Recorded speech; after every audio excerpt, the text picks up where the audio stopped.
এ দুনিয়ার ইমানদার মুমিন মুসলমান, আপনাদেরকে এক নম্বর আমল দেই, সকলেই দিলের কান দিয়া শুনবেন। আমার চতুর্পাশে মাইকের আওয়াজ যত দূর যায়, আমার পর্দানিশীন মা, আমার পর্দানিশীন কলিজার টুকরা বোন, এইখানে যারা আছেন 5টা মিনিটের জন্য চক্ষুটা বন্ধ করে দিয়ে স্কুলের বেঞ্চের দিকে চলে যান। দেখবেন আমার আপনার পাশে অনেক মানুষ ছিল যাদেরকে নিয়ে আপনারা এক সময় স্বপ্ন সাজাইতেন, আই প্রেম বলাতে আই ক্রিকেট খেলবো, কুটাপাড়া মাঠে আই ক্রিকেট খেলবো। সেই স্কুলের বেঞ্চের বন্ধু আজ কিন্তু কবরে চলে গেছে। হে দুনিয়ার ইমানদার মুমিন মুসলমান, এই কারণেই তো মুরব্বীরা বলেন আদ-দুনিয়া মাজরআতুল আখিরাহ, দুনিয়া হলো আখিরাত কামায়ের জায়গা।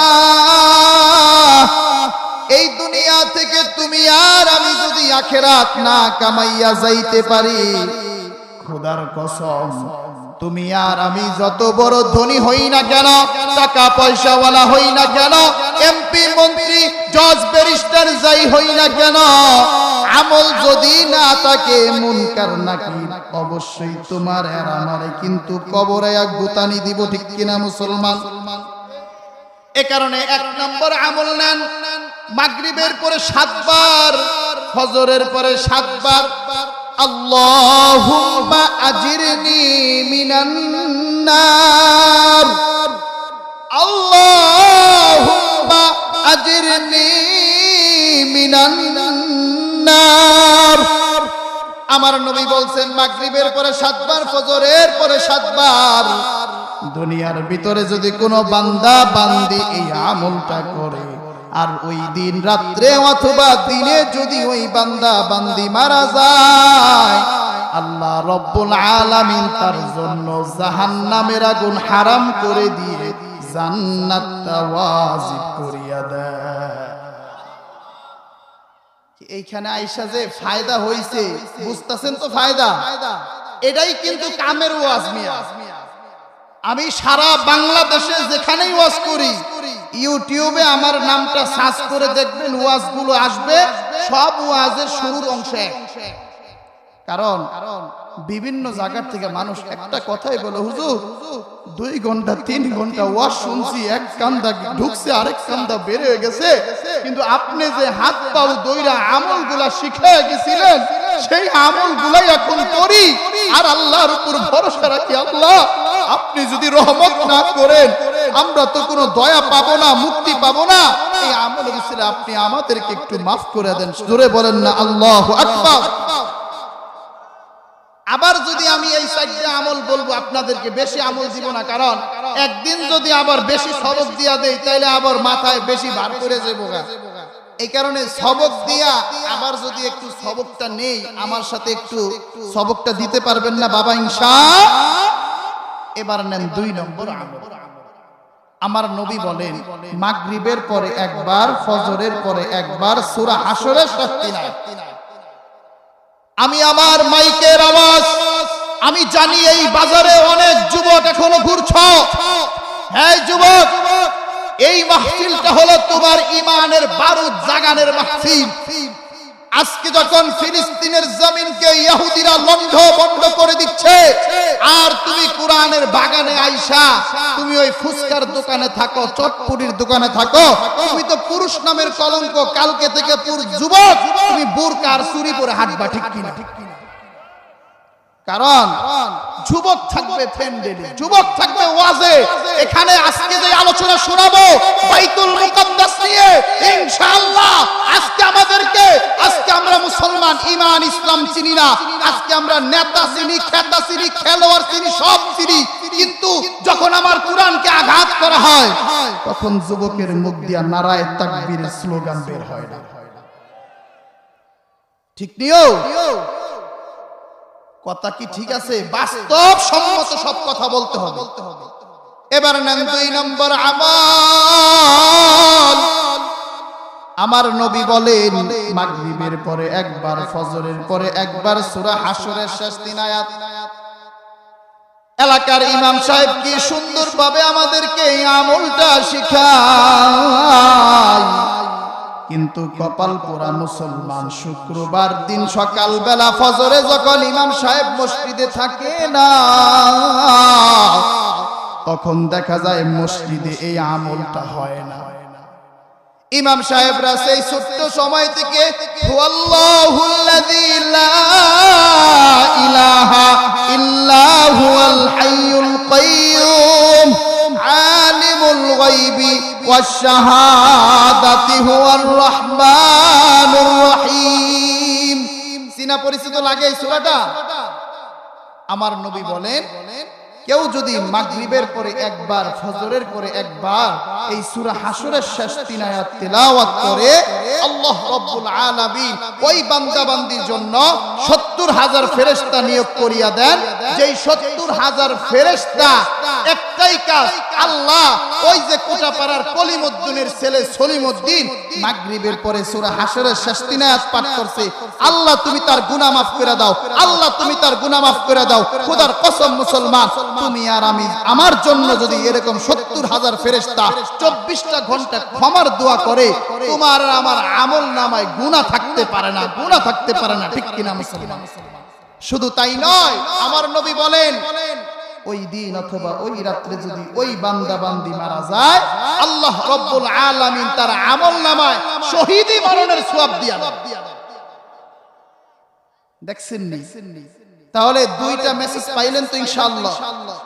এবার যে মেসেজটা দিব, আরে এইখানে যারা আছেন এবার অঙ্ক মিলানোর পালা। হ্যাঁ, অঙ্কটা মিলাবেন। আপনার জীবন থেকে 30 বছর চলে গেছে বাবা, 40টা বছর চলে গেছে। আমি এখন যে আমলটা বলবো অঙ্কটা মিলাবেন, এই 30 বছরে কোনদিন এই আমলটা করছেন?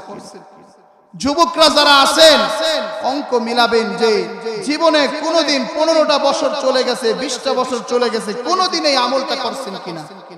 যদি উত্তর হয় এই আমলটা করেন নাই কোনদিনও, তাহলে বুঝবেন আজকের মাহফিল আল্লাহর দরবারে কবুল হয়ে গেছে। আল্লাহু আকবার। এটার নাম হলো সাইয়্যিদুল ইস্তিগফার। কি ইস্তিগফার বাবা? সাইয়্যিদুল ইস্তিগফার। তাহলে ইনশাআল্লাহ এটা আমি পড়ব। যেই যুবকরা দাঁড়িয়ে আছেন, যারা পিছনে আছেন, সামনে আছেন, বাবা আমি দূরের সন্তান না, দূরের বক্তা না, সফর করে আসছি চিটাগাং থেকে, ঠিক আছে, কিন্তু এলাকারই সন্তান। আপনারা যদি আমার কোনো উচ্চারণ না বুঝেন, পিছন থেকে বলবেন নাতি, আর যদি আপনার পোলার বয়সে পোলা, এটা তো আবার কও, আমি আবার পড়ায় দিব, আপনারে বারবার বারবার শিখায় দিয়া জানু বাবা, তারপর এই আমলটা করবেন। কারণ ওই যে আগেই বলছি, কে কোন সময় চলে যায় কিছুই ঠিক নেই। আজকে মরলে কালকে 2 দিন, পরের দিন কেউ কাঁদবে না। যাদের জন্য করলা কামাই, মরলে তারা চিনবে না। থাকতে সময় করো আমল, ঈমান করো খাঁটি, শেষ ঠিকানা তোমার আমার 3.5 হাত মাটি। থাকতে সময় করো আমল, ঈমান করো খাঁটি, শেষ ঠিকানা তোমার আমার 3.5 হাত মাটি। একটা জিনিস দেখবেন, যেই মানুষগুলোর সাথে সারাটা জীবন এলাকার ভিতরে চলছেন, খাটছেন, আজকে আপনি মারা যান, এই মাঠে আপনার জানাজা হবে দুপুর 1টা বাজে। দেখবেন রৌদ্র একটু বেশি প্রখর, পিছন থেকে সেই মানুষটাই কবে জানাজা সামনে নিয়ে এত কথা কইতে হয়, মিয়া তাড়াতাড়ি জানাজা শুরু করে দাও। 5টা মিনিট আপনারে দুনিয়াতে রাখবে, এটাও কারো সহ্য হয় না। এটার নাম হলো দুনিয়া। এ কারণে কেউ কোনো কথা বলবো না। মাদ্রাসার ছেলেরা যারা আছো, চতুর্পাশে ভলান্টিয়ারের দায়িত্ব পালন করো। মাইকম্যান কোথায়? মাইকটা একটু উঁচু করে দাও ইনশাআল্লাহ। আপনারা তো বুঝতেছেন যে না, ওয়াজের থেকে কিছু মেসেজ পাবো, ঠিক আছে নি? নারায়ে তাকবীর, নারায়ে তাকবীর। আজকের মাহফিল সফল হোক, সফল হোক। এবার নেন যে আমলটা দিব এটার নাম হলো সাইয়্যিদুল ইস্তিগফার। কি ইস্তিগফার বাবা? সবাই পড়েন আল্লাহুম্মা, আরো জোরে আল্লাহুম্মা। এনে তো মুরব্বি বেশি, কথা তো আমার যুবকগুলো। একটা জিনিস দেখবেন, এদের সামনে নির্বাচন আইতাছে। আজকে তো আমাদের শরীয়তপুরের সব নেতারা মনোনয়ন কিনবার গেছে। দেখবেন যে মনোনয়ন পাইবো পোলাপান কি স্লোগানটা দেয়, শামীম ভাইয়ের চরিত্র ফুলের মতো পবিত্র, রাজপথের শামীম ভাই আমরা তোমায় ভুলি নাই, ঠিক কিনা? জোর কি? কিন্তু মসজিদে আইলে ইমাম সাহেবকে আল্লাহ আকবার, ঠিক কিনা? তাই জোর ওইখানেও দেখায়ও কোনো সমস্যা নাই, কিন্তু এইখানেও একটু কইতে হবে ইনশাআল্লাহ। পড়েন আল্লাহুম্মা আনতা রব্বি লা ইলাহা ইল্লা আনতা খলাকতানি ওয়া আনা আবদুকা ওয়া আনা আলা আহদিকা ওয়া ওয়াদিকা মাস্তাতাতু আউযু বিকা। সবাই পড়েন আউযু বিকা মিন শাররি মা সানাতু আবুউ লাকা বিনি'মাতিকা আলাইয়া ওয়া আবুউ লাকা বিযামবি ফাগফিরলি ফাইন্নাহু লা ইয়াগফিরু যুনুবা ইল্লা আনতা। সবাই পড়েন না জোরে সোরে আলহামদুলিল্লাহ। এবার বাবা আপনি একটু আপনার অন্তরে জিজ্ঞাসা করেন, কোনদিন এই আমলটা করছেন কিনা? একটু জিগান, সবাই জিগান, অন্তরে জিজ্ঞেস করছেন। উত্তর যদি হ্যাঁ হয় এমন এমন করেন, যদি না হয় এমন এমন করেন। দেখছেন অধিকাংশ এমন এমন। তাহলে আমাদের ওয়াজে আইসে আজকে ফায়দা হয়েছে কি হয় নাই? আরে আমার নবী বলেন, দুনিয়ার ভিতরে যে বান্দা বান্দি পরিপূর্ণ ঈমান এবং বিশ্বাস নিয়ে এই সাইয়্যিদুল ইস্তিগফার পাঠ করবে, ওই দিন অথবা ওই রাতে যদি ওই বান্দা বান্দি মারা যায়, আমার নবী বলেন ফাহুয়া মিন আহলিল জান্নাহ, সে নিশ্চিত জান্নাতি, নিশ্চিত জান্নাতি, লা শাক্কা ফি, এর ভিতরে কোনো সন্দেহ নাই। আল্লাহু আকবার।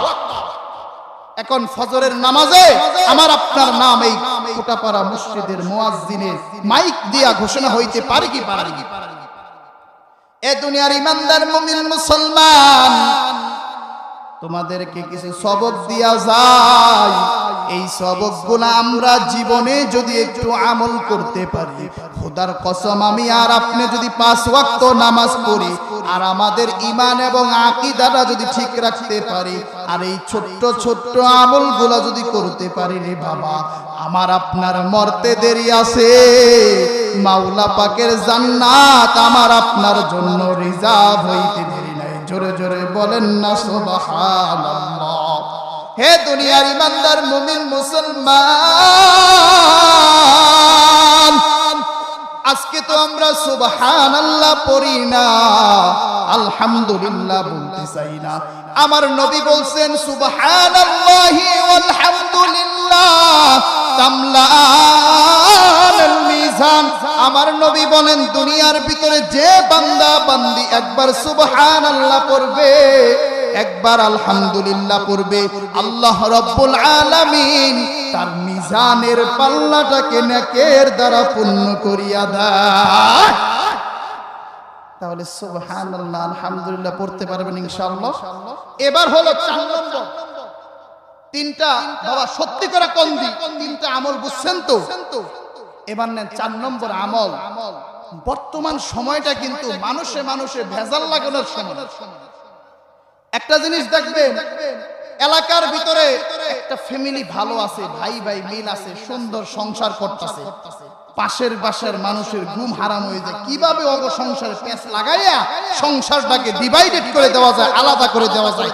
এই গ্রামে নাই, কিন্তু বহুত জায়গায় এরকম আছে। নিও দেখবেন মুরব্বীরা যার তার কুলে শিশু বাচ্চা দেয় না, কয় ওর কুলে দিলে নজর লাগে। দেখবেন এলাকায় অনেক মেয়ে এমন আছে, ওর কুলে বাচ্চা দিলে বাচ্চার জ্বর আইসা পড়ে, তাকাই না। এটা কিন্তু সত্য। আমার নবী তিরমিজি শরীফ দ্বিতীয় খণ্ডের হাদিস, ইন্নাল আইনা হাক্কুন, আমার নবী বলেন বদ নজর সত্য। বদ নজর কি? সত্য। এই কারণে বর্তমান সময়ে একটা ঘটনা শোনাইলে আপনারা অবাক হয়ে যাবেন। গত 28 অক্টোবর আমার মাহফিল ছিল চট্টগ্রামের ভাটিয়ারি। এই ভাটিয়ারি একটা সানসেট পয়েন্ট আছে, সেখানে সেনাবাহিনীর বাংলাদেশের সবচেয়ে বড় ক্যাম্প। তো ওইখানে আমার কিছু বন্ধু বান্ধব তারা ঘুরতে গেছে। ঘুরতে যায় দেখে এক গাড়িওয়ালা তাকে বলতেছে, হুজুর 2 দিন ধরে একটা পাখি ওইখানে আছে, পাখির গলায় না একটা তাবিজ, পাখিটা কিছু খায় না, অনেক চেষ্টা করছি হুজুর, আবার অনেক ভয়ও পাইছি যে পাখিটা কেন খায় না, তাবিজটার ভিতরে কি আছে। হুজুর একটু চলেন। তা আমাদের আরেকটা বন্ধু আছে, ওর বাড়ি হলো ব্রাহ্মণবাড়িয়া জেলার সরাইল থানায়, নাম হলো সিরাজ।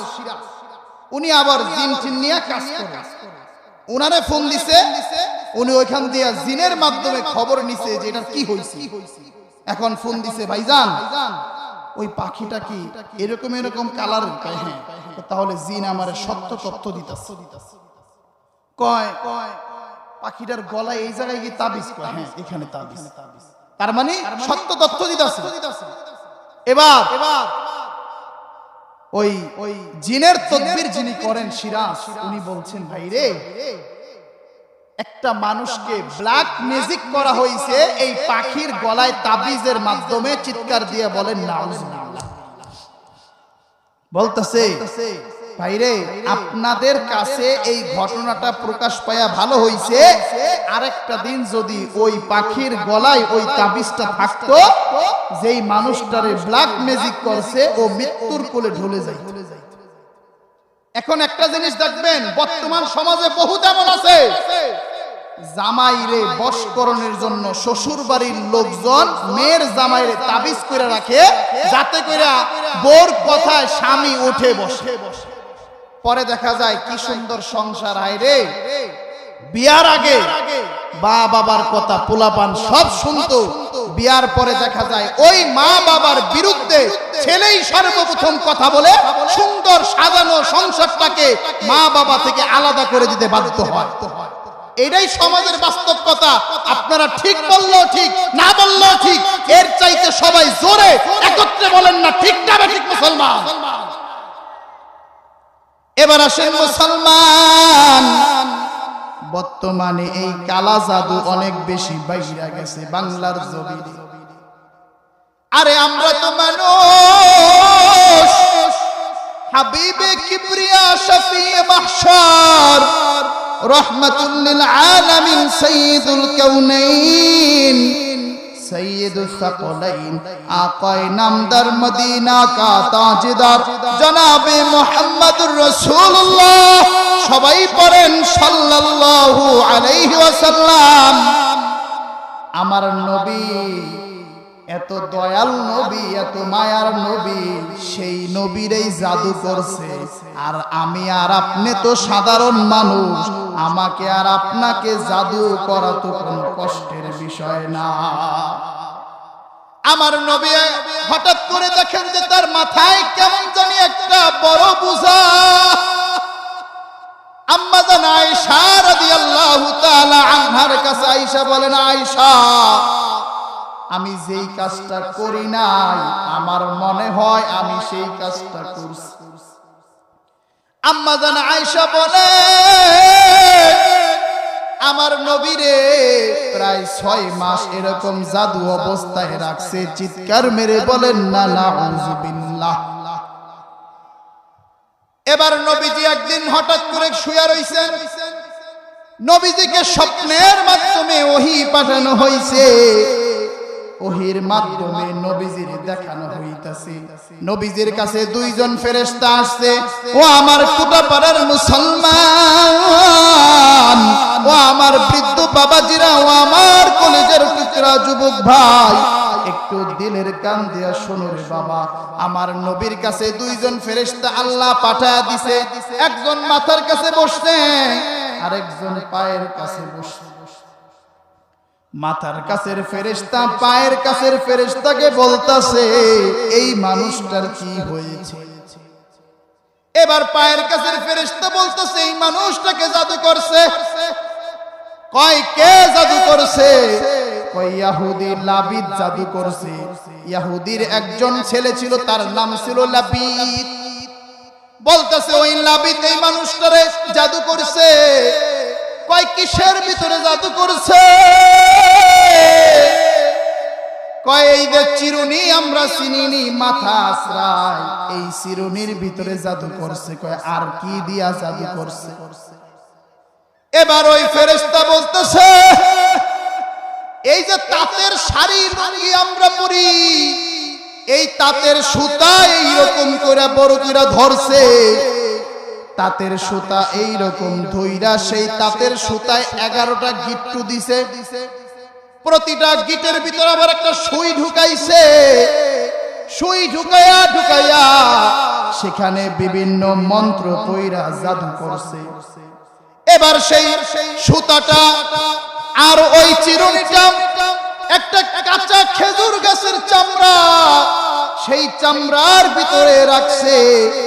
তারপর সেটার উপরে একটা পাথর রাখছে, পাথর, সেই পাথর দিয়া চাপা দিছে। আবার কোথায় একটা অনেক বড় একটা কূপ, সেই কূপটার নাম হলো বীর জারওয়ান।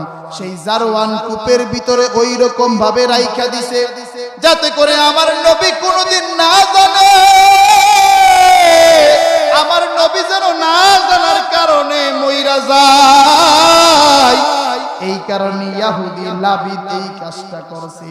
এবার নবী সুন্দরভাবে স্বপ্নে যখন দেখছেন, নবীজি আম্মা জানা আয়েশার কাছে যা চোখের পানি ছেড়ে দিয়ে বলে আয়েশা, ও আয়েশা রে, চলো চলো চলো। সকালবেলা সুন্দর কইরা আয়েশা রাদিয়াল্লাহু তাআলা আনহারে নিয়া নবীজি ওই কূপের কাছে গেছে। কূপের কাছে যাইয়া দেখে হ্যাঁ ঠিকই কূপের ভিতরে একটা পাথরের উপর, পাথরের নিচে একটা খেজুর গাছের চামড়া, সেইটা খোলায়া দেখে একটা চিরুনি আর সেই সুতাটা, তার ভিতরে 11টা গিট, প্রতিটা গিট্টুর ভিতরে আরেকটা সুই লাগানো আছে। এবার জিবরিল আমিন 2টা সূরা নিয়ে আসছেন। সূরা নিয়ে আয়েশা বলতেছেন ইয়া রাসূলুল্লাহ, ইয়া হাবিবাল্লাহ, আপনি ওই 2টা সূরা পড়েন। সূরা পইরা একটা ফু দিবেন, একটা আয়াত পইরা ফু দিবেন, সাথে সাথে 11টা গিট্টু খুলে যাবে। চিৎকার মেরে বলেন না আল্লাহু আকবার। সেই 2টা সূরা হলো কুল আউযু বিরাব্বিল ফালাক মিন শাররি মা খালাক ওয়া মিন শাররি গাসিকিন ইযা ওয়াকাব। একটা হলো সূরা ফালাক আর একটা হলো সূরা নাস। গণনা কইরা দেখবেন এই 2 সূরার ভিতরে 11টা আয়াত। আমার নবী পড়েন কুল আউযু বিরাব্বিল ফালাক, একটা ফু দেন, সাথে সাথে একটা গিট্টু খুলে যায়। এরকম ভাবে আমার নবীজি যখন এই 11টা আয়াত পড়ছেন, সাথে সাথে 11টা গিট খুলে গেছে। আরো জোরে বলেন না সুবহানাল্লাহ। এবার আমার নবী পুরা সুস্থ হয়ে গেছেন। এবার সুস্থ হওয়ার পরে নবী আয়েশাকে বলেন আয়েশা, মনে হয় আমার মাথার উপর থেকে বড় একটা ভাঁজ আজকে সইরা গেছে। এতদিন মনে হইতো আমার মাথার উপর কি যেন বোঝা চাপায়া দিছে, আজকে মনে হয় বোঝাটা আর নাই। এরপরে আমার নবী বলেন দুনিয়ার ভিতরে যদি কোনো বান্দা বান্দি 5 ওয়াক্ত ফরজ নামাজের পরে এই 3 কুল পরে, এই 2 সূরার সাথে আরেকটা সূরা মিলাইতে হবে, কুল হুয়াল্লাহু আহাদ আল্লাহুস সামাদ। আমার নবী বলেন তোমরা এই 3টা সূরা 5 ওয়াক্ত ফরজ নামাজের পরে পড়বা। তোমরা এই 3টা সূরা শোয়ার সময় পড়বা। আজকে আমরা যুবকরা ঘুমাইতে যাই মোবাইল টিপতে টিপতে, ঠিক কিনা মুসলমান? উঠিও আমরা মোবাইল টিপতে টিপতে, অথচ আমার নবী ঘুমানোর সময় এই 3 কুল পরে ঘুমাইতেন। নবী 3 কুল পরে এরকম ভাবে, এই যে আমরা মোনাজাত ধরি এরকম ভাবে ফু দিতেন, এরকম ভাবে ফু দিয়া নবীজি সুন্দর ভাবে হাতটা বুলাইয়া দিতেন। তাহলে এইখান থেকে আমরা মেসেজ পাইলাম 3 কুল আমরা 5 ওয়াক্ত ফরজ নামাজের পরে পড়ব, 3 কুল আমরা সকাল সন্ধ্যায় পড়ব, 3 কুল আমরা শোয়ার সময় পড়ব। আম্মা জান আয়েশা বলেন, আমার নবী যখন অসুস্থ হইয়া যাইতেন তখন ঔষধ খাওয়ার আগে 3 কুল পইরা নিজের শরীরটাকে বন্ধক দিয়া দিতেন। চিৎকার মেরে বলেন না আল্লাহু আকবার। তাহলে ইনশাআল্লাহ এই 4টা মেসেজ আমি আর আপনি পাইলাম তো মুসলমান। এবার একটু আপনাকে থেকে সবক নিন। মোটামুটি আমার কথা বুঝতেছেন? হ্যাঁ, ইনশাআল্লাহ আরো ভালো বুঝতেন যদি মাইকের আওয়াজটা আরো সুন্দর হইতো, তাহলে ইনশাআল্লাহ কোনো সমস্যা নাই। আমার গলায় যে পাওয়ার, অনেক জায়গায় মাইক ওই হালকা আওয়াজ হলো, ঠিক আছে? ইনশাআল্লাহ কথা কি আমার বুঝে যাইতেছে বাবারা? তাহলে এবার একটু আপনাকে আবার একটু মুযাকারা করায় নেই, মুলাখাস কথাটা, সারাংশ কথাটা আবার একটু আমি সবকটা নিয়ে নেই। তাহলে কয়টা আমল তুমি সবাই আওয়াজ দিয়া বলতে হবে বাবা, আরো জোরে, জোর হয় না কে? জোরসে বলো। মাগরিবের পরে 7 বার, ফজরের পরে 7 বার আল্লাহুম্মা আজিরনি। মাগরিবের পরে 1 বার, ফজরের পরে 1 বার সূরা হাশরে। এরপরে দিছি সাইয়্যিদুল ইস্তিগফার। এখন তো সাইয়্যিদুল ইস্তিগফার একটু বড়, তাই কুড়াপাড়া মসজিদের ইমাম সাহেব বা আপনাদের এই মাদ্রাসার প্রিন্সিপাল হুজুর সর্বজন শ্রদ্ধেয় আলেম মাওলানা ইসমাঈল সাল্লাল্লাহু ফি হায়াতিহি ওয়া ইলমিহি ওয়া আমালিহি ওয়া জাআলাহু আল্লাহু আবদান মাকবুলা ওয়া কাসুরাত খিদমাতুহু ফিল আলাম ওয়া গায়রিল আলাম, আল্লাহুম্মা আমিন।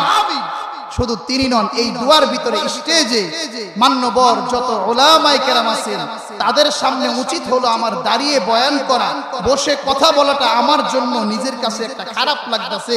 কারণ সর্বজন শ্রদ্ধেয় আলেমরা থাকলে তাদের সামনে আদবের সহিত কথা বলা লাগে, ঠিক কি? আল্লাহ রাব্বুল আলামিন এই উম্মতের, দেখেন আলেমদের অপর নাম হলো ইমাম। আলেমদের অপর নাম কি? ইমাম কাকে বলা হয়? আল ইমাম আল্লাযী ইউক্তাদা বিহি। ইমাম হলেন তিনি যার অনুসরণ করা হয়।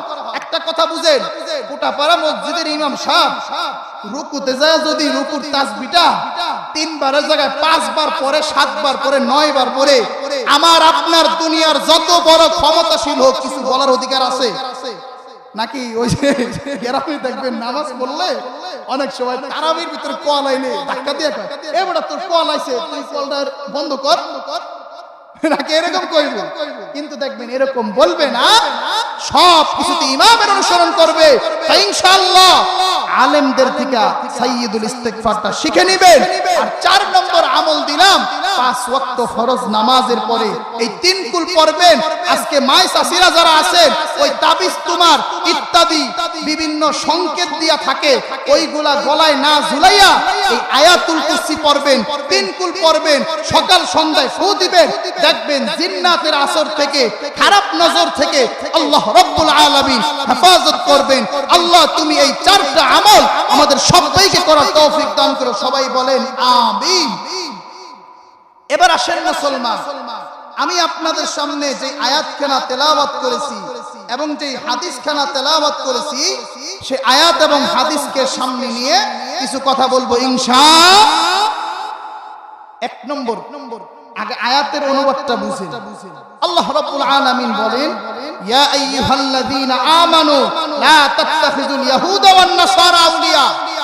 হে ঈমানদাররা, নির্দেশ দিবেন কাদেরকে? সবাই আওয়াজ দিয়া বলেন কাদেরকে বাবা? লা তাত্তাখিযুল ইয়াহুদ, ইহুদি এবং খ্রিস্টানকে তোমরা বন্ধু বানাও। কিন্তু আজকে আমরা সব চাইতে যেই মানুষদেরকে বেশি বন্ধু বানাইছি তারা হলো ইহুদি খ্রিস্টান, ঠিক কিনা মুসলমান? এরপরে যে হাদিস খানা তেলাওয়াত করেছি সেই হাদিসের অনুবাদটা শিখে নেন। আজকে তো ফিলিস্তিনের জমিনে মুসলমানরা মার খায়, আর আমি আর আপনি মনে করতেছি হায়রে মুসলমান মনে ধ্বংস হয়ে যাবে, ফিলিস্তিন মনে ধ্বংস হয়ে যাবে। না, আমি যেই হাদিসখানা আপনাদের সামনে তেলাওয়াত করেছি এই হাদিসের অনুবাদটা শুনলে আমার আপনার ঈমান একজন মালিক বানায় দিবেন। তিনি কে? আমার নবী বলেন, লা তাকুমুস সাআহ হাত্তা ইউকাতিলাল মুসলিমুনাল ইয়াহুদ। কিয়ামত ততদিন পর্যন্ত সংগঠিত হবে না যতদিন পর্যন্ত মুসলমানরা ইহুদিদেরকে কচু কাটা না করবে। আল্লাহু আকবার। এরপরে আমার নবী বলেন, শেষ জামানায় এই ইহুদিদের সাথে মুসলমানদের এমন এক মহাপ্রলয় হবে, মুসলমানদের এমন এক জিহাদ হবে, যুদ্ধ হবে, হাত্তা ইয়াখতাবি আল ইয়াহুদ তাহতা আল ওয়ারা ওয়াশ শাজার। ওই যুদ্ধের সময় ইহুদিরা গাছের পিছনে পলাইবো, পাথরের পিছনে পলাইবো। আল্লাহ রাব্বুল আলামিন ওই গাছের জবান খুলে দিবেন, পাথরের জবান খুলে দিবেন। পাথর বলবে, ইয়া আব্দুল্লাহ ইয়া মুসলিম তাআল ফাকতুলহু, হে আল্লাহর বান্দা আসো, আমার পিছনে ইহুদি পলায় আছে, এর তুমি হত্যা করো, এর হত্যা করো। আল্লাহু আকবার।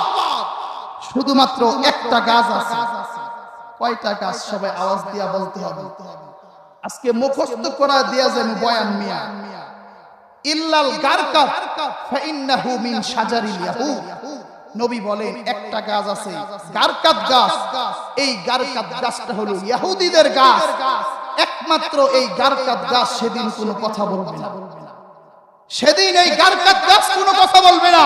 বাকি সব গাছ এবং পাথর যেখানে ইহুদিরা পলাক সবাই জবান খুলে দিবে আল্লাহ আর বইলা দিবে, কিন্তু এই গারকাত গাছ জবান খুলবে না। এই কারণে ইসরায়েলের ইহুদিরা সব চাইতে বেশি ইসরায়েলে যেই গাছটা বেশি লাগায় সেটার নাম হলো গারকাত।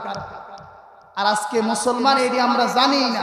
আজকে এই গ্রামের কোন আমরা সন্তানরা যদি ইসরায়েলে যায় গারকাত গাছ পাইলে একটা সেলফি তুলে, কিন্তু এইটা যে আমার আপনার মারার জন্য ওরা তৈরি করছে সেই ইতিহাস জানি না।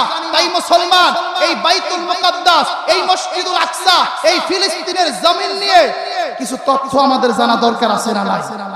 আজকে খালি আমরা চিন্তা করি হাইরে ফিলিস্তিনে যখন মুসলমানরা মার খায়, বাইতুল মুকাদ্দাসে যখন আক্রমণ হয়, তখন এই শরীয়তপুরের আলেম ওলামারা গর্জে ওঠে। কেন বারবার তারা মিছিল নিয়ে বের হয়? এই মসজিদুল আকসা কি? দেখবেন যে তারা অনেক মুসলমান জানেই না যে মসজিদুল আকসা কি। তাই মসজিদুল আকসা নিয়ে যদি একটা পরিচয় আপনাদের সামনে তুলে ধরি, শুনতে রাজি আছেন তো ইনশাআল্লাহ? কে কে শুনবেন? আল্লাহু আকবার, নারায়ে তাকবীর। সবাই হাতটা নাড়া দেন, নাড়া দেন, নাড়া দেন, নাড়া দেন, নারায়ে তাকবীর। আজকের মাহফিল মাশাআল্লাহ কষ্ট হইছে? মাশাআল্লাহ কষ্ট হবে না। কিসের কষ্ট? ইমানদারের এইখানে আসছি, এমনি সময় তো কত কষ্ট করি, এখন কোনো কষ্ট হবে না ইনশাআল্লাহ। এবার আসেন মুসলমান, প্রথমে আপনাদেরকে ইহুদিদের কিছু পরিচয় ধরে নেই। এই ইহুদিদেরকে, ইসরায়েলের ইহুদিদেরকে মুসলমানরা ভাড়াটিয়া হিসেবে থাকতে দিয়েছিল ফিলিস্তিনের জমিনে। ফিলিস্তিনের জমিনে থাকতে দিয়েছিল, কিন্তু আজকে দেখা যায় মুসলমান যাদেরকে ভাড়াটিয়া হিসেবে থাকতে দেওয়া হয়েছিল সেই মানুষগুলা আজকে পুরা ফিলিস্তিনের জমিনটাকে দখল করে নিয়েছে। যেমন এই দেশে আমরা রোহিঙ্গাদেরকে মায়াপুরা থাকতে দিছি, আজকে যদি রোহিঙ্গারা বলে ওই পার্বত্য চট্টগ্রাম আমাদের, এটা যেমন ওরা অন্যায় করছে, আজকে যে ইহুদিরা ইসরায়েল নামক রাষ্ট্র মুসলমানের জমিনে বানাইছে তারা ওই রকম অন্যায় কাজ করছে। এ কারণেই তো হিটলার লক্ষ লক্ষ ইহুদিদেরকে হত্যা করছিল, আর কিছু ইহুদি দুনিয়াতে বাঁচায়া রাইখা গেছে আর পয়লা গেছে। ও বিশ্ববাসীর দল, তোমরা তোমরা যাতে করে একটু দেখো আর বুঝতে পারো কেন আমি ইহুদিদেরকে হত্যা করেছি, এরা কেমন জাত তোমরা যেন বুঝতে পারো। আজকে এই সামান্য ইহুদিদেরকে দেখা এদের আচার ব্যবহার সব আমাদের সামনে স্পষ্ট হয়ে গেছে। ইহুদিদের মতো খারাপ জাত এই দুনিয়ায় আর একটা নাই, ঠিক কিনা মুসলমান? এই কারণে আমি আমার মাইকের আওয়াজ যত দূর যাচ্ছে, আমি আসার সময় দেখেছি দোকানপাটে প্রচুর লোক। হাই রে ভাই, আমার কলিজার টুকরা যুবক ভাই, কালকেও তুমি এইরকম বাজারে সময় দিতে পারবা, কিন্তু আমার নবীতে বলছেন ইয়াদুল্লাহি আলাল জামাআ, এই যে পুরা মাঠটা ভইরা গেছে, যেখানে অনেক মানুষের সমাবেশ হয়, আমার নবী বলেন সেইখানে আল্লাহর গায়েবী সাহায্য চলে আসে। কার এইখানে একটা চোখের পানি কবুল হয়ে যায়, কার উসিলায় আল্লাহ আমাদেরকে মাফ করে দেয়। আমি আমার কলিজার টুকরা যুবক ভাই, বৃদ্ধ বাবাজিদেরকে বলবো, আসো এই ফিলিস্তিন সম্পর্কে আলোচনা শুনো, ঈমানটাকে একটু ঝালায়া পুরায় নিয়ে যাও, আকীদা শুদ্ধ করে নিয়ে যাও, আখেরি মোনাজাত দিয়া বাড়িতে যাও। হতে পারে এই একটা মোনাজাত, একটা মাহফিল তোমার আমার নাজাতের জন্য জরিয়া। সবাই বলেন ঠিক কি? হে দুনিয়ার ইমানদার মুমিন মুসলমান, এই ইহুদিদের ব্যাপারে আল্লাহ রাব্বুল আলামিন আমাদেরকে আগেই সতর্ক করেছিলেন। সূরা মায়েদার ৮২ নম্বর আয়াতে আল্লাহ বলেন, লাতাজিদান্না আশাদ্দান নাসি আদাওয়াতাল লিল্লাযিনা আমানুল ইয়াহুদ। হে নবী, এই ইহুদিরা ঈমানদার মুসলমানদের প্রতি যত ক্ষিপ্ত, দুনিয়ার অন্য কোন ধর্মের প্রতি এত ক্ষিপ্ত। ইহুদিরা দেখবেন সবাইরে সহ্য করতে পারে, কিন্তু একদল মানুষকে সহ্য করতে পারে না, তারাই হলো ঈমানদার মুমিন মুসলমান, ঠিক কিনা? এবার আসেন মুসলমান, আমার আল্লাহ বলেন সূরা বাকারার ১০০ নম্বর আয়াত, যে আমার আল্লাহ রাব্বুল আলামিন বলেন, আওয়া কুল্লামা আহাদু আহদান নাবাদাহু ফারীকুম মিনহুম। এই ইহুদিরা দুনিয়ার সবচাইতে বিশ্বাসঘাতক জাতি, এদের মতো বিশ্বাসঘাতক জাতি আর একজনও নাই। এরা যেখানেই মানুষের সাথে ওয়াদা করে সেখানেই ওয়াদা খেলাফ করে, ঠিক কিনা মুসলমান? এবার আসেন মুসলমান, এই ইহুদিদের আরেকটা খারাপ গুণ হলো ইহুদিরা আল্লাহকে গালি দেয়। সূরা আলে ইমরানের ১৮১ নম্বর আয়াতে আল্লাহ বলেন, এই ইহুদিরা অসংখ্য নবীদেরকে হত্যা করছে। চিৎকার মেরে বলেন নাউজুবিল্লাহ। এই ইহুদিরা আল্লাহকে গালি দেয়। আল্লাহ বলেন, ইহুদিদের দল একটু অপেক্ষা কর, যেদিন ধর্ম সেদিন কোনো ছাড় হবে না, ঠিক কিনা? অনেকে মনে করে হাই রে কি ওয়াজ চলতেছে, এরকম ওয়াজ কত হয়, আগামীকাল ওই যে একান্দল হবে, সেখানেও আমিনুল ইসলাম শরীয়তপুরি থাকবে, ওই হেনে যায় তার আলোচনা শুনুন না। কি এরকম দেখবেন অনেক সময় কিছু মানুষ আছে গ্রামে, ওই মসজিদের সামনের কাতারে বসে আর ইমাম সাহেবরে কথায় কথায় ধমক দেয়, ঠিক নি? চৌধুরী সাহেব একটু টাকা পয়সা আছে, কিন্তু বলেন এরকম নামের বড়াই ইমামের সামনে করা কি ঠিক? নামের বড়াই করো না গো, নাম দিয়ে কি হয়? নামের মাঝে পাবে না কো আসল পরিচয়, নামের মাঝে পাবে না কো আসল পরিচয়। নামের বড়াই করো না গো, নাম দিয়ে কি হয়? নামের মাঝে পাবে না কো আসল পরিচয়, নামের মাঝে পাবে না কো আসল পরিচয়। মতিঝিল মদিনায় নেই কোনো ঝিল, সোনার গাঁয়ে সোনা নেই আছে শুধু বিল। মতিঝিল মদিনায় নেই কোনো ঝিল, সোনার গাঁয়ে সোনা নেই আছে শুধু বিল। আরে ঢাকা শহর খোলা থাকে, ঢাকা কেন কয়? নামের মাঝে পাবে না কো আসল কো, সবাই নামের বড়াই করো না গো, নাম দিয়ে কি হয়? নামের মাঝে পাবে না কো আসল পরিচয়, নামের মাঝে পাবে না কো আসল পরিচয়। সবাই একটু জিকির করেন লা ইলাহা। সব শ্রদ্ধাবাদের আলেমরা বসে রয়েছে, তো আমার বসে কথা বলতে আমি একটু দাঁড়ায় কথা কাকা কাকা দাঁড়ায় কথা বললে ভালো না, সবাই মুরব্বিরা বসে রয়েছে, খারাপ লাগতেছে আমার কাছে। লা ইলাহা আরো জোরে লা ইলাহা, একই সাথে লা ইলাহা ইল্লাল্লাহ, লা ইলাহা,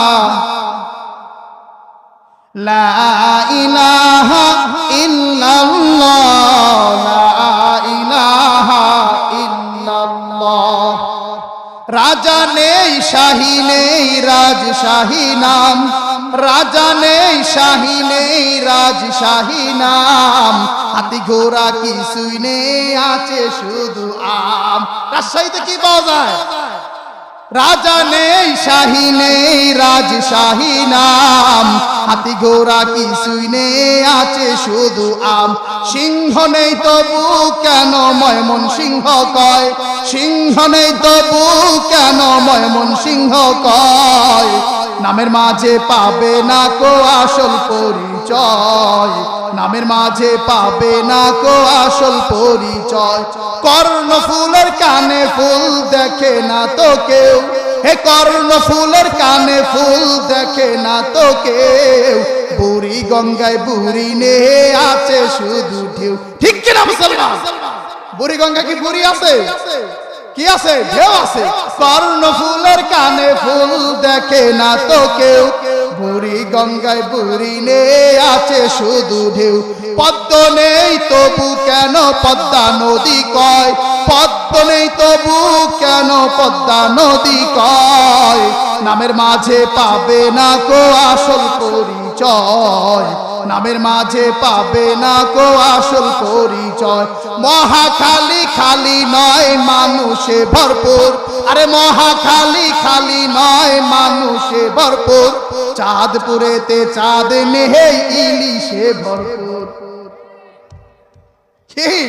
এইরকম ভাবে দেখবেন অনেকের নামের বড়াই ইনশাআল্লাহ করা যাবে না। এটা দেখা যায় কি বয়ানের মাঝখানে একটু অ্যাটেনশন আনার জন্য, সকলের দৃষ্টি আনার জন্য এটা বলা হলো। সকলেই কি খুশি হয়েছেন না বেজার হয়েছেন?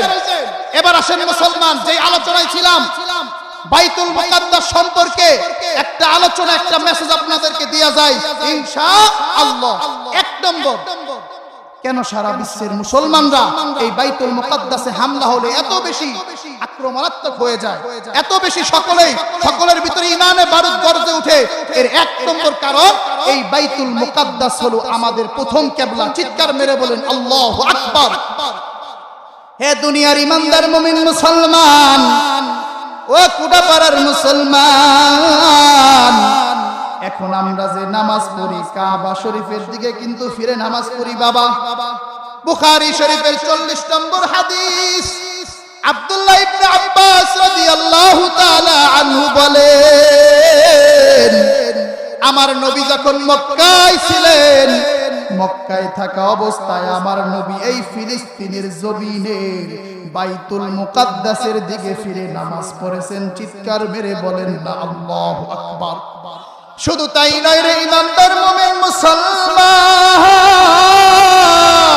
আমার নবী যখন মদিনায় হিজরত করছেন, মদিনায় হিজরত করার প্রায় 16 মাস বা 17 মাস আমার নবী এই বাইতুল মুকাদ্দাসের দিকে ফিরে নামাজ পড়েছেন। আমি আপনাদেরকে 11টা পয়েন্টে বাইতুল মুকাদ্দাসটা চিনাবো। এর এক নম্বর পয়েন্ট হচ্ছে, এই বাইতুল মুকাদ্দাস হলো আমাদের প্রথম কিবলা। তাই আমাদের প্রথম কিবলার উপর কেউ যদি আঘাত করে, আমাদের এই দেহের ভিতরে রক্ত যতক্ষণ আছে ইনশাআল্লাহ কোন কাফের বেঈমানকে আমরা ছাড় দেব না ইনশাআল্লাহ। এবার নেন 2 নম্বর পয়েন্ট। আমার আল্লাহ বলছেন কুরআনের যত জায়গায় এই ফিলিস্তিনের জমিনকে, বাইতুল মুকাদ্দাসের জমিনকে আল্লাহ বলছেন আল আরদুল মুকাদ্দাসা। কুরআন স্বীকৃত পবিত্র ভূমি হচ্ছে এই বাইতুল মুকাদ্দাসের। আপনি সূরা বনী ইসরাঈলের 1 নম্বর আয়াত খুলেন, দেখেন সেখানে আল্লাহ বলেছেন মিনাল মসজিদিল আকসা আল্লাযী বারাকনা হাওলাহু। আল্লাহ বলেন মসজিদে আকসা তো এমন মসজিদ যার চতুর্পাশে আমি আল্লাহ অসংখ্য বরকত দান করে রেখেছি। তাহলে 2 নম্বর পয়েন্ট বুঝছেন তো? এবারে নেন 3 নম্বর পয়েন্ট। আমার নবী যেই জায়গা থেকে মিরাজে গেছিলেন, এটাই হলো মসজিদুল আকসা। আমরা সকলেই মেরাজের ঘটনা জানি মুসলমান। আমার নবী কাবা শরীফ থেকে মসজিদুল আকসায় আসছে। আমার নবী মসজিদুল আকসায় আয়েশা দেখেন দুনিয়ার সব নবী রাসূলরা হাজির। এরপরে আমার নবী সকল নবী রাসূলদেরকে নিয়ে মসজিদুল আকসায় 2 রাকাত নামাজ পড়ছেন। আল্লাহু আকবার। এ কারণেই তো আমার নবী সাইয়্যিদুল আম্বিয়া,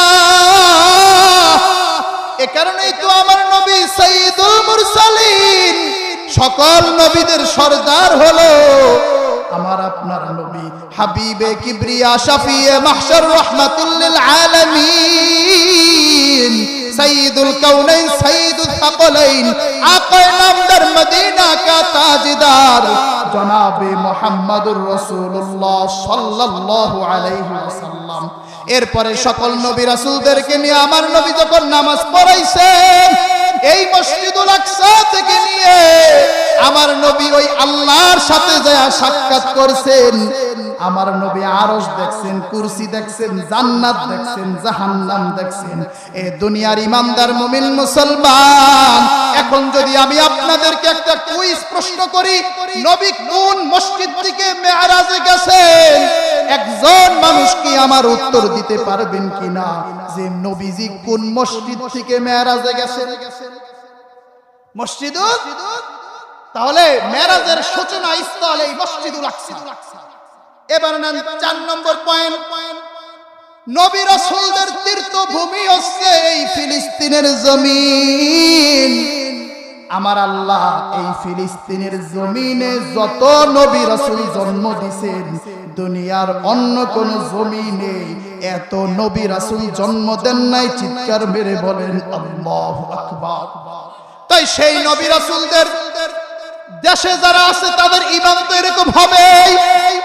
আমরা তো টুপি দেখলে জঙ্গি বলে গালি দেই, জুব্বা দেখলে জঙ্গি বলে গালি দেই, জিহাদের বই পাইলে জঙ্গি বইলা ধইরা নিয়ে যায় আমার এই মুসলমান দেশে, ঠিক কিনা মুসলমান? দেখবেন কয় এর অপরাধ কি, কয় জিহাদি বই পাইছে। আজকে আপনাদেরকে বইলা যায় খোদার কসম কুরআন স্বীকৃত পবিত্র হুকুম, এই জিহাদের বিপক্ষে যারাই সন্ত্রাস বলে আখ্যায়িত করবে ওরা কাফের, ওরা কাফের, ওদের একটারও ঈমান নাই। আল্লাহু আকবার। জিহাদ এটা কিসের বিধান? সবাই বলেন কার বিধান? কুরআনের বিধান, আল্লাহর বিধান। এই জিহাদকে যদি কেউ সন্ত্রাস বলে আখ্যায়িত করে সে কুরআনের বিরোধিতা করলো, আল্লাহর বিরোধিতা করলো। এবার আপনারাই ফতোয়া দিবেন। আমি মুফতি আমিনুল ইসলাম শরীয়তপুরী ফতোয়া দিয়া বিপদে পড়ুম না যে আল্লাহর বিরোধিতা যারা করে, কুরআনের বিরোধিতা যারা করে তাদের ঈমান আছে না গেছে? তাহলে জিহাদ এটা কি সন্ত্রাসী নাকি দুনিয়া থেকে সন্ত্রাসকে দমন করার পদ্ধতি? তো ইনশাআল্লাহ যদি কোথাও দেখেন যে জিহাদি বই পাইছে, ইনশাআল্লাহ মনে করবেন যে যারা এটা জিহাদি বইকে সন্ত্রাস বলে আখ্যায়িত করতেছে ওরাই সন্ত্রাসী। ওই আমার কোমলমতি টুপিওয়ালা পাগড়িওয়ালারা সন্ত্রাসী না, ওরা মুজাহিদ। মুজাহিদ দ্বীনের পথে জিহাদ করতে চায়, আল্লাহর এই জমিনে আল্লাহর হুকুমকে জারি করতে চায়, ঠিক কিনা মুসলমান? এবার আসেন মুসলমান 5 নম্বর পয়েন্টটা নিয়ে বাড়িতে যাও। এই মসজিদুল আকসা হলো এমন একটা মসজিদ, এই মসজিদুল আকসা হলো দুনিয়ার দ্বিতীয় মসজিদ। বুখারী শরীফের 3366 নম্বর হাদিস আবু যর গিফারি রাদিয়াল্লাহু তাআলা আনহু থেকে বর্ণিত। আবু যর গিফারি বলেন, ইয়া রাসূলুল্লাহ, ইয়া হাবিবাল্লাহ, দুনিয়াতে সর্বপ্রথম কোন মসজিদকে নির্মাণ করা হয়েছে?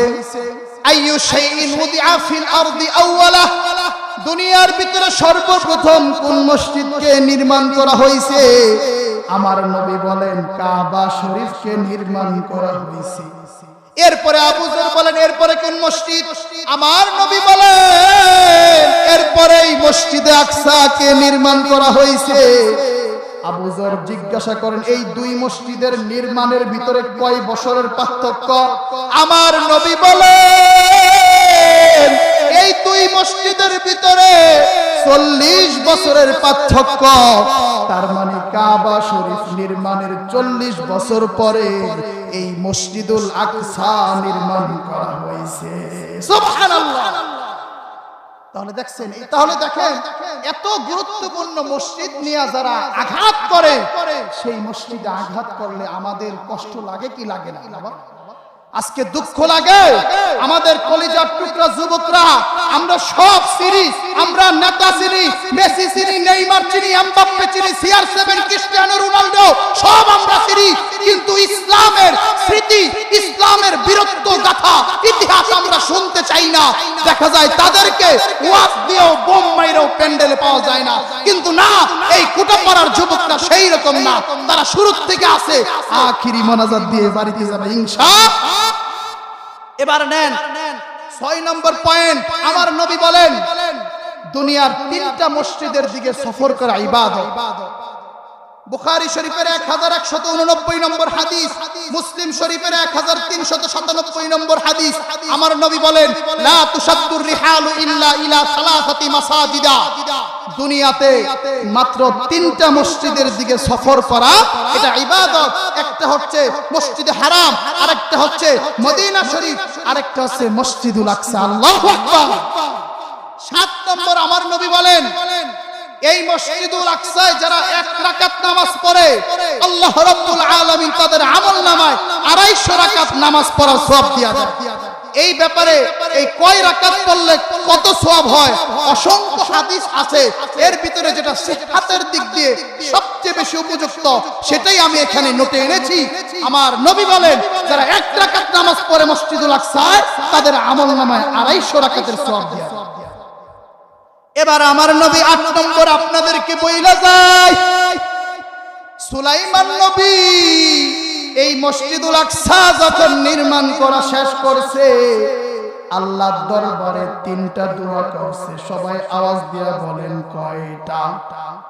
এই মাঠটা তো পুরা ভরা, আওয়াজ দিলে আরো জোরে আওয়াজ হবে। কয়টা দোয়া করছে? সুলাইমান নবী 3টা দোয়া করছে। আল্লাহ গো তুমি আমারে এমন আদল দাও, তুমি আমারে ইনসাফ দাও, ন্যায় বিচারের ক্ষমতা দান করো। 2 নম্বরে দোয়া করছে আল্লাহ তুমি আমারে এমন একটা রাজত্ব দাও যেই রাজত্ব তুমি দুনিয়ার অন্য কেউ দাও নাই। 3 নম্বরে সুলাইমান নবী দোয়া করছে আল্লাহ এই মসজিদুল আকসায় যারা নামাজ পড়ে তাকে জিন্দেগীর গুনাহ তুমি এমন ভাবে maaf করো কেমন যেন আজকেই তারা মায়ের পেট থেকে জন্মগ্রহণ করছে। মুসনাদে আহমদের 6644 নম্বর হাদিস। আমার আপনার নবী বলেন সুলাইমান নবীর প্রথম 2টা কবুল হইছে। আমার নবী বলেন আমি আশাবাদী সুলাইমান নবীর 3 নম্বর দোয়াটাও আল্লাহ কবুল করে নিছেন। তার মানে এই মসজিদুল আকসায় কেউ যদি নামাজ পড়তে পারে আল্লাহ রাব্বুল আলামিন তারে এমন ভাবে maaf করবেন কেমন যেন সে আজকেই মায়ের পেট থেকে জন্মগ্রহণ করছে। সবাই বলেন না আল্লাহু আকবার। এরপরে 9 নম্বর পয়েন্ট আপনাদেরকে মসজিদুল আকসা চিনায়া যায়। আমার নবী বলেন শেষ জমানায় মানুষের পরম কাঙ্ক্ষিত ভূমির নাম হলো এই ফিলিস্তিনের জমিন। আজকে দেখেন আমরা যখন ফিলিস্তিনের হত্যার ঘটনাগুলি আমার আপনার সামনে আসে, আমার আপনার ঘরে বাচ্চা শিশু আছে, ওদের চেহারার দিকে একটু তাকাইবেন আর ওই ফিলিস্তিনের শিশুদের চেহারায় তাকাইবেন, দেখবেন চোখের পানি ধরে রাখা যায় না। ফিলিস্তিনের কি সুন্দর কোমলমতি ফুটন্ত গোলাপ, শিশুর কারো হাত নাই। একজনরে দেখলাম পেট উইরা গেছে, আরেকজনরে দেখলাম এই হাত নাই, আরেকজনরে দেখলাম চেহারার এই শুনো। আরে মানুষ তো এত বড় খারাপ হয় না, এই ইহুদি কুত্তারা যত বড় খারাপ।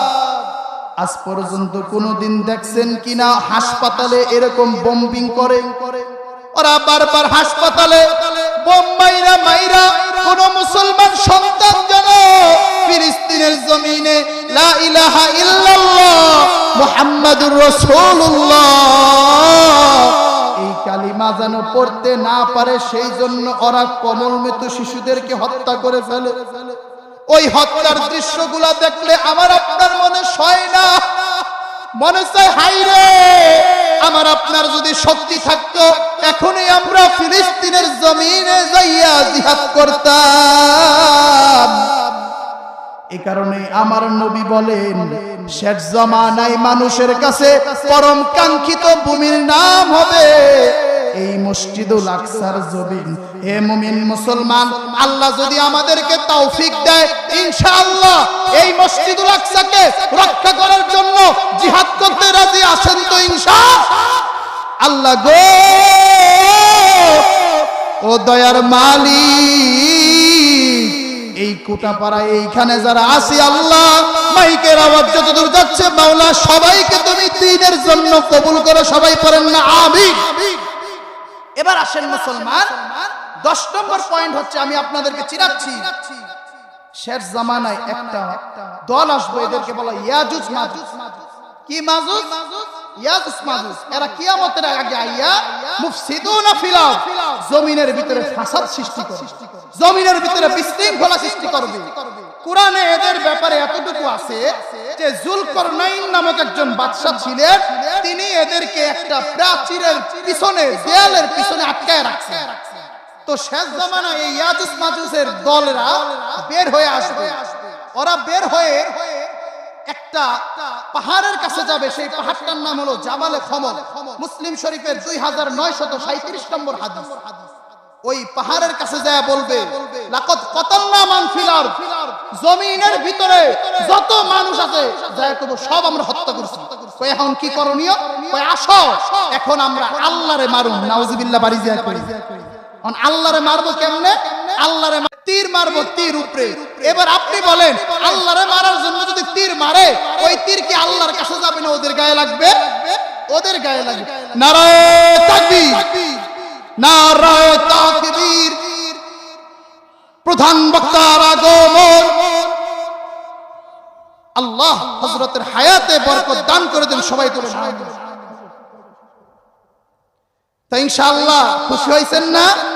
এই যে যেই রকম ভাবে সবাই জমে জমে আছেন নাকি উঠতে যাবেন? আখেরি মোনাজাত দিয়ে সবাই ইনশাআল্লাহ বাড়িতে যাইতে পারবো না। এবার আসেন আমি সংক্ষেপে ছোট্ট করে শেষ করে দেই। মুরব্বিদের সামনে বেশি কথাও বলা ঠিক না। আদ-দাইফুর রাইস, প্রধান মেহমান চলে আসছেন, তাকে মাইকটা দিয়ে আমি চলে যাব ইনশাআল্লাহ। অন এই ইয়াজুজ মাজুজ, ইয়াজুজ মাজুজ রে ঈসা নবী দোয়া করবে, আল্লাহ এদের কারণে জিন্দেগি শেষ হয়ে যাইতেছে, এগো তুমি ধ্বংস করে দাও। তখন আল্লাহ রাব্বুল আলামিন আকাশ থেকে এক ধরনের পোকা পাঠাবেন, কীট পাঠাবেন। সেই কীট, সেই পোকা আল্লাহ রাব্বুল আলামিন এদের ঘাড়ে সৃষ্টি করে দিবেন। সেই কীট পতঙ্গের আঘাতে এই ইয়াজুজ মাজুজরা যেই জমিনে ধ্বংস হবে সেই জমিনটা হলো ফিলিস্তিনের জমিন, সেই জমিনটা হলো বাইতুল মুকাদ্দাসের জমিন। চিৎকার মেরে বলেন আল্লাহু আকবার। 11 নম্বর পয়েন্ট, মুসনাদে আহমদের 23685 নম্বর হাদিস। আমার নবী বলেন কিয়ামতের আগে দাজ্জাল আসবে কি আসবে না আমরা জানি না। এক হাতে জান্নাত আর এক হাতে জাহান্নাম দেখাবে দাজ্জাল। বলবে এই কোটাপাড়ার অমুক, তোর বাবা 100 বছর আগে মারা গেছিল, তোর বাবার ঠিকানা জাহান্নাম, আমার উপর ঈমান আন, পরে আমি জান্নাতে দিয়ে দেই। নাউজুবিল্লাহ, বাড়ি যায় কই? আরে মিয়া নাউজুবিল্লাহ আরো জোরে কর না। তো এই দাজ্জাল, আমার নবী বলেন দাজ্জাল দুনিয়ার সব জায়গায় প্রবেশ করবে। লা ইয়াকরুবুদ দাজ্জালু আরবাআতা মাসাজিদা। এই দাজ্জাল দুনিয়ার 4টা স্থানে প্রবেশ করতে পারবে না। আওয়াজ দিয়া বলেন কয়টা? আরো জোরে, জোর হয় না কেন? এটা মুখস্থ করে দিয়েছেন। 1 নম্বর হলো মসজিদুল হারাম বা কাবা শরীফ। দুই নম্বর হচ্ছে মদিনা শরীফ, তিন নম্বর হচ্ছে মসজিদ তুর, তুর পর্বতের মসজিদ, চার নম্বর হচ্ছে মসজিদুল আকসা। আমার নবী বলেন এই চারটা স্থানে দাজ্জাল প্রবেশ করতে পারবে না, বাকি সব জায়গায় দাজ্জাল প্রবেশ কইরা হত্যাযজ্ঞ চালাবে। তাই এই মসজিদুল আকসা আমরা চিনলাম তো ইনশাআল্লাহ। এই মসজিদুল আকসাকে রক্ষা করার জন্য জান লাগলে জান দিব, মাল লাগলে মাল দিব। কে কে রাজি আছি আজকের এই মহা সম্মেলন থেকে দুইটা হাত উঠায়া আল্লাহকে দেখায় দাও, নারে তাকবীর। আল্লাহ তুমি আমাদের সবাইকে কবুল করো, আল্লাহ তুমি দ্বীনের মুজাহিদ হিসেবে কবুল করো। আল্লাহ এই খুদাপাড়ার ঐতিহাসিক আরেকটা মাহফিলকে তুমি ইসলামের জন্য কবুল করো, আল্লাহুম্মা আমিন।